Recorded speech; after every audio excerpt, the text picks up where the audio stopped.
জেনে রাখুন, প্রকৃত মর্যাদা এর মধ্যে নয় যে আপনি আল্লাহকে ভালোবাসেন, বরং প্রকৃত মর্যাদা এর মধ্যে রয়েছে যে আল্লাহ আপনাকে ভালোবাসেন।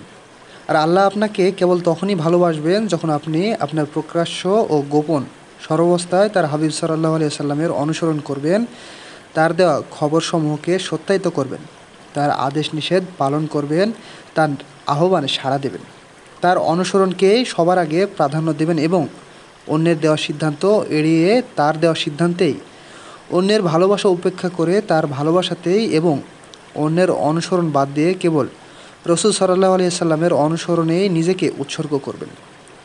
আপনার অবস্থা যদি এরকম না হয় তাহলে নিজেকে নিয়ে ভাবুন, নিজের জন্য আলো খুঁজুন, কারণ এখনও আপনার কিছুই অর্জন করা হয়নি।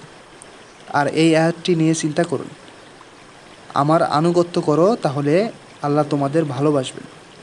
অর্থাৎ প্রকৃত মর্যাদা হলো আল্লাহ আপনাকে ভালোবাসবেন। আপনি আল্লাহকে ভালোবাসবেন, এটি প্রকৃত মর্যাদা নয়। আর আপনার সেই মর্যাদা হাসিল করতে হবে রসুল সাল্লাল্লাহু আলাইহি সাল্লামকে অনুসরণ করার মাধ্যমে।